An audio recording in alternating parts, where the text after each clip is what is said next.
Why you see what others don't when revelation becomes a burden from God. There are moments in life when God opens your eyes to something that others cannot see. Not in a way that makes you feel special, but in a way that makes your heart heavy. You begin to notice patterns no one talks about, dangers no one prepares for, truths people avoid, and spiritual realities that feel too real to ignore. And suddenly, you are standing in a different place than the people around you. You still love them. You still walk among them, but you no longer see the world the same way. You start to realize that what God has shown you is not always welcomed. Some will misunderstand you. Some will resist you. Some will accuse you of being dramatic, spiritual, judgmental, or even prideful. You try to explain what you see, but words fall short. The more you speak, the more distant you can feel. And in the quiet moments, you may ask God, why me? Why did you let me see this, if it only brings loneliness, pressure, and responsibility? Because revelation is not comfort, it is weight. When God gives you sight beyond the surface, He is not handing you a trophy. He is entrusting you with a burden. The Bible is filled with men and women who saw what others could not and paid for it. They were not celebrated first. They were tested. They were not understood. They were often rejected. Yet they were chosen, not because they were better, but because they were willing to carry what others could not yet bear. You may feel the tension of knowing something before it happens, sensing when something is not right, or understanding spiritual truths that make ordinary conversations feel shallow. You may feel torn between wanting to warn people and wanting to protect your own heart. You may love God deeply, yet wrestle with the cost of seeing clearly in a world that prefers comfort over truth. This message is for the ones who see, the ones who pray when no one else is worried, the ones who feel a holy unrest when others feel at peace, the ones who carry insight that cannot be turned off. God did not reveal these things to you by accident, but the gift of revelation is not safe. It will shape you, stretch you, and sometimes wound you. Yet if you understand why God lets you see what others cannot, you will discover that what feels dangerous is also divine. Number 1. God reveals to prepare you for what is coming. When God shows you something before it happens, it is not to make you feel important. It is to make you ready. Revelation is never about elevation. It is about preparation. In Scripture, the people God revealed things to early were not the ones who lived the easiest lives. They were the ones entrusted with tomorrow while everyone else was still living in today. Think about Joseph. God gave him dreams of authority and destiny while he was still a teenager. But those dreams did not bring applause. They brought betrayal, rejection, and years of silence. Yet every moment in the pit, every season in prison was shaping him for a future only God could see. God was not teasing Joseph with a vision. He was preparing him to survive the weight of it. The same pattern appears with Noah. God revealed a coming flood when the world had never seen rain. Noah did not receive that revelation to feel superior, but to build in faith while being mocked by those who could not understand. Abraham was shown a future nation while he was still childless. Moses saw deliverance long before Pharaoh ever loosened his grip. In every case, revelation came first because preparation had to come first. If God has been allowing you to see dangers, shifts, or truths that others ignore, it is because what is coming will require more than emotional reaction. It will require spiritual readiness. God prepares His servants in private before He uses them in public. He trains your faith in advance so that when the storm arrives, you are not learning how to trust Him while everything is already falling apart. But preparation is lonely. It often feels like carrying a warning no one asked for. You may be building for a future no one else believes in yet. You may be praying about things people are not worried about. You may be grieving over what others still celebrate. That isolation is not punishment, it is part of the calling. God is teaching you to walk by what He has shown you, not by what you currently see around you. Revelation becomes the blueprint for obedience. When circumstances make no sense, what you see now is not meant to make you anxious. It is meant to anchor you, because when what God revealed finally begins to unfold, you will not collapse in fear. You will stand in faith, knowing He was preparing you all along. Number 2, God gives revelation to test your obedience. Seeing something from God does not automatically mean you are meant to act on it immediately. One of the greatest tests of revelation is not whether you understand it, but whether you can obey God when He tells you to wait. Revelation shows you what is coming. Obedience proves whether you trust God with when and how it will unfold. Scripture is filled with people who received a promise long before they were allowed to step into it. David was anointed king while Saul was still on the throne. He knew what God had spoken, yet he spent years running for his life instead of wearing a crown. Moses saw God's heart for Israel's freedom, but his attempt to act in his own strength only sent him into the wilderness for 40 years. Even Paul, after encountering Christ in a blinding revelation, was sent into obscurity before being released into ministry. God was not delaying them. He was disciplining their obedience. Revelation without submission can become dangerous. When God lets you see what others cannot, the temptation is move ahead of Him, to speak when He has not sent you, to act before He has formed you. You may feel urgency burning in your spirit, but obedience requires restraint. It takes maturity to carry truth without forcing it, to hold a promise without trying to control its outcome. Waiting does not mean doubting. Waiting is worship. It is saying, God, I trust Your timing more than my understanding. Every season of silence, every closed door, every moment where nothing seems to change, is testing whether you love the giver more than the gift. God is watching not only what you do with what He reveals, but how you respond when He tells you to do nothing at all. If God has shown you something, but has not yet released you to move, He is training your spirit to be governed by His voice, not your emotions. Obedience in the hidden places builds the character required for what is coming, because when the moment finally arrives, God will not entrust His purposes to someone who cannot submit to His process. What you see is real. What God has spoken is true. But the greatest proof that the revelation is from Him is not how clearly you can explain it. It is how faithfully you can wait for Him to fulfill it. Number 3, revelation separates you from the crowd.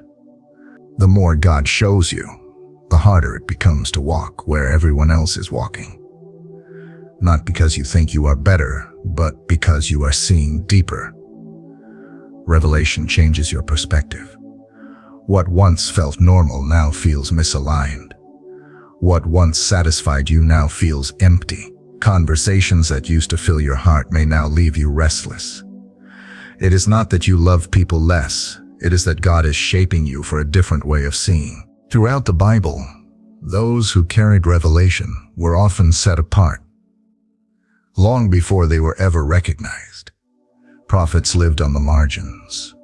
Watchmen stood alone on the walls while the city slept. Intercessors wept over things others laughed at. When God reveals truth, it exposes what is hidden. And not everyone wants what is hidden to be seen. Light is uncomfortable to those who prefer the dark. That is why revelation often brings misunderstanding, resistance, and quiet distance. You may notice that people begin to mislabel you. They may say you are too intense, too spiritual, too serious, or too different. Some will pull away because what you carry confronts what they avoid. Others will feel judged, even when you speak in love. And in those moments, you may feel the ache of separation, the grief of realizing that not everyone can walk with you where God is leading you. But this separation is not rejection from God. It is alignment with Him. God is not isolating you to punish you. He is refining your identity so that your voice is not shaped by the crowd but by His Spirit. When He narrows your circle, He is not taking love away. He is removing distractions that could dilute your calling. This kind of loneliness is sacred. It is where your dependence on people is replaced by intimacy with God. It is where you learn to stand without applause, to obey without affirmation, and to trust without consensus. God is teaching you that your source is not the approval of others, but the presence of Him.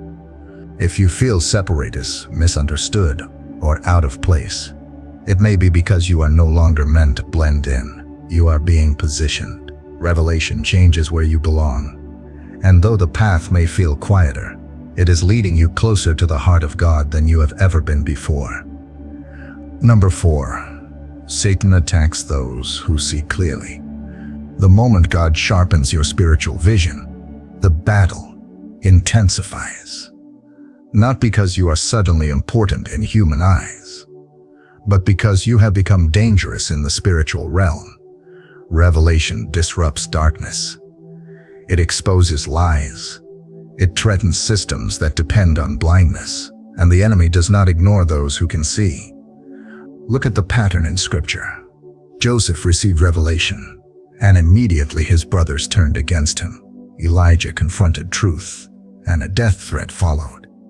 Jesus spoke with divine authority, and religious leaders plotted his destruction. The enemy does not waste energy on those who walk in confusion. He targets those who carry clarity, because when you see clearly, you cannot be easily controlled, manipulated, or deceived. Spiritual attack rarely arrives in dramatic ways. It comes subtly through exhaustion, isolation, doubt, fear, and discouragement. The enemy whispers that you are alone, that you are imagining things, that you should just be quiet, that it would be easier to stop seeing so deeply. He tries to wear down your resolve until you begin to question the very things God has shown you. The battlefield is not always around you, often it is within you. You may find yourself under pressure without obvious reason. You may feel resistance when you try to pray, heaviness when you try to speak truth, or opposition when you step forward in obedience. This is not coincidence.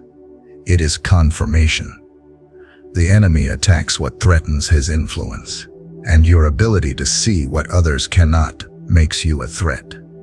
But here is the truth. God never gives revelation without also giving protection.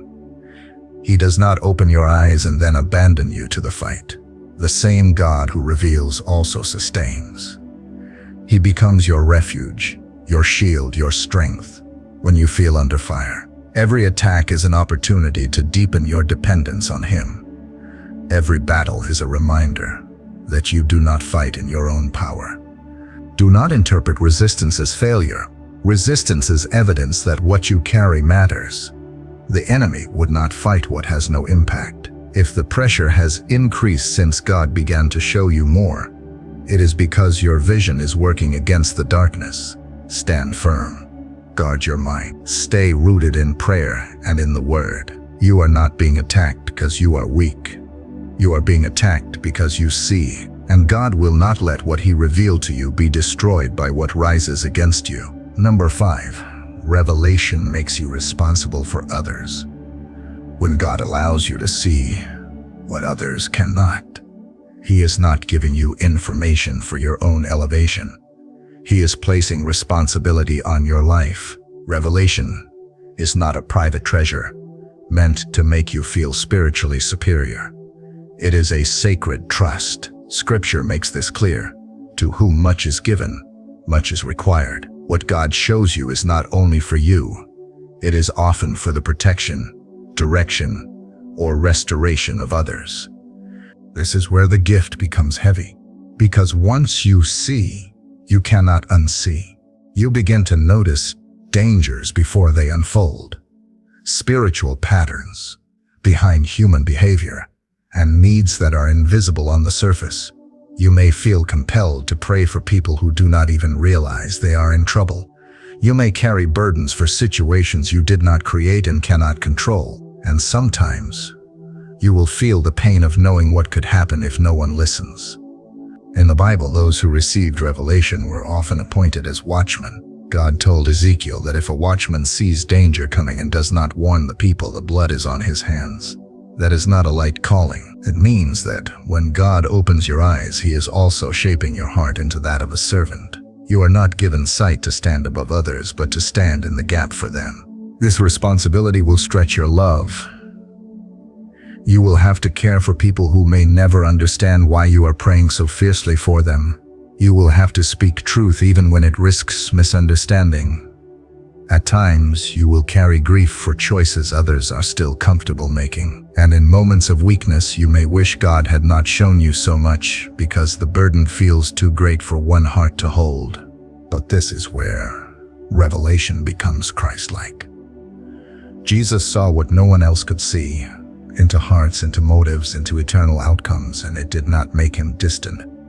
It made Him compassionate. He wept over cities that rejected Him. He prayed for those who misunderstood Him. He carried the weight of humanity not because it was easy, but because love demanded it. If God has given you insight, it is because He trusts your heart to carry others in prayer, in patience, and in truth. You are not meant to judge from a distance, but to serve from a place of humility. What you see is not meant to separate you from people. It is meant to teach you how to love them more deeply than you ever could before. Number 6. God hides you before He uses you. One of the most confusing parts of carrying revelation is realizing that after God shows you something, He often seems to hide you. You see the future. You sense the calling. You understand what He is preparing you for. Yet instead of doors opening, everything becomes quiet. Instead of being seen, you feel overlooked. Instead of movement, there is waiting. This hidden season is not a mistake, it is a divine strategy. Throughout Scripture, God consistently concealed those He had revealed to. Joseph received dreams of leadership, then was buried in a prison cell. David was anointed king, then sent back to shepherd sheep and later forced to hide in caves. Moses was called to deliver a nation, then spent 40 years in the wilderness. Even Jesus, carrying the fullness of God, lived in obscurity for decades before stepping into public ministry. God never rushes what He intends to use. Why does God hide those He reveals to? Because revelation without refinement can destroy you. If He were to expose you before you are rooted in humility, obedience, and dependence on Him, the very gift He gave you could become the source of pride, fear, or collapse. Hidden seasons protect you from premature recognition, spiritual attack, and internal corruption. In the quiet, God works on what cannot be seen: your character, your motives, your endurance, your faith, when no one is watching. This is often the most painful part of the journey. You know what God has shown you, yet your life looks nothing like it. You may feel forgotten, delayed, or even wasted. But God is not ignoring you. He is shaping you. He is teaching you to find your identity in His presence, not in platforms. He is training you to obey without affirmation, to trust without visible progress, and to remain faithful when the promise feels distant. The hidden place is where dependence is formed. It is where prayer becomes real, where surrender becomes deep, where your relationship with God becomes your foundation rather than your gift. When God finally brings you forward, it will not be because you demanded visibility. It will be because you are ready to carry what He has prepared without losing yourself in it. If you are in a season where God has shown you much but given you little visibility, do not lose heart. You are not being buried. You are being rooted. And what is rooted deeply will stand firmly when it is finally revealed. Number 7, revelation is meant to draw you closer to God, not away from people. One of the greatest dangers of spiritual revelation is not opposition from others. It is what can begin to grow inside your own heart. When God allows you to see what many cannot, there is a quiet temptation to become distant, guarded, or even harden. You may start to feel different in a way that slowly turns into feeling separate. You may begin to measure others by what they do not see, instead of remembering the grace that opened your own eyes. But revelation was never meant to make you superior. It was meant to make you surrendered. If what God shows you causes you to withdraw from love, patience, and humility, then the enemy has begun to twist the gift. True revelation does not make you colder. It makes you softer. It does not make you harsher. It makes you more compassionate. The more God reveals His heart to you, the more your own heart should begin to look like His. Jesus saw more than anyone who ever lived. He saw into souls, into motives, into eternity itself. Yet He did not stand above people, He walked among them. He did not use revelation to expose and condemn. He used it to heal, restore, and invite. He knelt in the dust with sinners. He touched the outcast. He wept for those who rejected Him. His vision did not create distance, it created deeper love. You must guard your spirit here. Seeing clearly does not give you permission to become critical, impatient, or unapproachable. God did not reveal truth to turn you into a judge, but into a servant. Your insight is not a weapon. It is a responsibility to love wisely, to speak gently, and to walk humbly. Sometimes the most spiritual thing you can do is not to correct, but to listen, not to warn, but to pray, not to separate, but to stay present in love. At the same time, revelation must draw you closer to God above all else. If your insight becomes more important to you than your intimacy with Him, something has shifted out of order. Revelation without relationship becomes pride, but revelation rooted in worship becomes wisdom. The more God shows you, the more you should depend on Him, seek Him, and fall before Him in humility. If God has trusted you with sight beyond the surface, it is not to isolate you from people. It is to shape you into someone who can love them with truth and grace. Let what you see push you deeper into prayer, deeper into compassion, and deeper into the heart of God. Because the purpose of revelation is not distance. It is transformation. Conclusion: if God let you see what others can't, it's because He trusts you with the weight of truth. You were never given revelation to feel chosen above others. You were given it because God trusted your heart with something costly. What you see is not a crown, it is a calling. It has stretched you, isolated you, tested your obedience, and forced you into deeper dependence on God than you ever expected. You have felt the loneliness of knowing too much, the pressure of carrying what others cannot yet understand, and the quiet ache of loving people who may never see what you see. But none of it has been wasted. Every moment of waiting, every season of hiding, every battle in your mind and spirit has been shaping you for something eternal. God did not open your eyes to break you. He opened them because He is building you. He is forming in you a heart to carry truth without pride, vision without control, and responsibility without bitterness. You are learning to walk by faith, to love without condition, and to serve without recognition. This is not a burden meant to crush you. It is a sacred trust meant to refine you. So if you are tired, misunderstood, or tempted to wish you could see less, hear this. God chose you because He knew you would not turn away from what He revealed. He saw your willingness to pray when others sleep, to stand when others shrink back, and to remain faithful when the road feels quiet and costly. What you carry matters. What you see has purpose, and what God has started in you, He will finish. Now I want to speak directly to you. Do not hide the gift, and do not misuse it. Return it to God every day in prayer. Ask Him to guard your heart from pride, fear, and weariness. Ask Him to teach you how to love people through what you see, not in spite of it. Stay humble. Stay obedient. Stay close to His voice. If this message spoke to your spirit, do not walk away in silence. Commit your calling to God again today. Leave a comment and declare, Lord, I trust you with what you've shown me. Share this with someone who is carrying the same quiet weight. And above all, remember, you were not chosen to be above others. You were chosen to stand for them. God trusted you with sight because He is shaping you into a vessel of truth, love, and eternal purpose.